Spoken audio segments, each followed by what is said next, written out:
Emergency Action Plan atau Rencana Tanggap Darurat oleh Tim Keselamatan dan Keamanan Peace Corps Indonesia. Kita semua tahu, ada beberapa ancaman keselamatan yang mungkin terjadi di Indonesia. Contohnya, bencana alam seperti gunung meletus, banjir, dan gempa bumi. Situasi politik seperti rusuh pemilu atau jika terjadi unjuk rasa. Serangan teroris seperti bom atau kelompok bersenjata. Dan pandemi.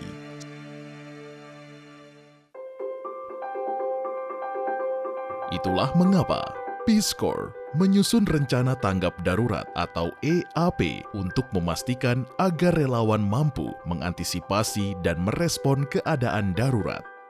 Ada beberapa panduan dalam EAP yang harus dilakukan relawan ketika situasi darurat terjadi. 1. Alert atau waspada. Dalam tahap ini, kami meminta relawan untuk tetap melakukan kegiatan sehari-hari dan mengamati perkembangan situasi melalui berita dan informasi warga setempat. Biasanya, kami meminta relawan waspada saat menjelang pemilu atau pilkada. 2. Stand fast atau tetap di tempat. Dalam tahap ini, kami meminta relawan untuk tidak berpergian dan meninggalkan daerah tempat tinggal, seperti ketika waktu pelaksanaan pemilu atau pilkada. 3. Consolidation atau konsolidasi. Dalam tahap ini, kami meminta relawan berkumpul di tempat aman yang telah ditentukan dan membawa barang sesuai instruksi Peace Corps seperti ketika ada bencana alam di daerah penugasan. 4. Evacuation atau evakuasi. Dalam tahap ini, relawan harus meninggalkan Indonesia jika situasi di Indonesia sangat tidak aman, seperti ketika terjadi perang di Indonesia atau pandemi. 5. All clear atau aman. Dalam tahap ini, kami meminta relawan kembali ke tempat penugasan dan beraktivitas normal karena situasi sudah aman. Kelima tahap tersebut tidak selalu dilaksanakan secara berurutan, tergantung perkembangan situasi yang terjadi.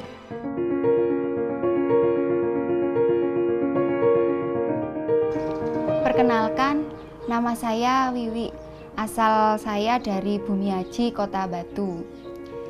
Saya orang tua asuh dari salah satu relawan Peace Corps. Saya ingin berbagi pengalaman.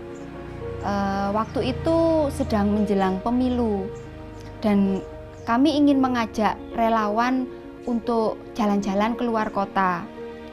Tapi relawan kami bilang kalau dia nggak bisa ikut karena Peace Corps melarang para relawan bepergian keluar kota. Saya agak kecewa, ya curiga juga kalau jangan-jangan itu cuma alasannya saja. Tapi ternyata memang benar. Peace Corps melarang orang-orang atau relawan itu bepergian keluar kota menjelang hari-hari pemilu. Karena Peace Corps ingin melindungi relawan dan tidak ingin jika relawan itu terjadi sesuatu yang buruk, misalnya yang berkaitan dengan pemilu itu. Nah, ketika pemilu sudah berakhir dan kondisi kembali normal, para relawan itu diperbolehkan untuk melakukan perjalanan lagi. Dan memang tugas kita sebagai orang tua asuh bersama-sama dengan Peace Corps membantu memastikan relawan-relawan itu aman selama masa penugasan di Indonesia. Kami berharap Bapak, Ibu bisa membantu kami dalam menjalankan rencana tanggap darurat dengan baik dan lancar dengan cara 1. Memberikan informasi yang benar ke relawan dan staf Peace Corps. 2. Membantu relawan untuk mengikuti arahan dari staf Peace Corps. 3. Membantu menjelaskan kepada anggota sekolah dan masyarakat. Semoga dengan penjelasan tersebut, Bapak Ibu dapat memahami apa yang harus dilakukan ketika situasi darurat terjadi.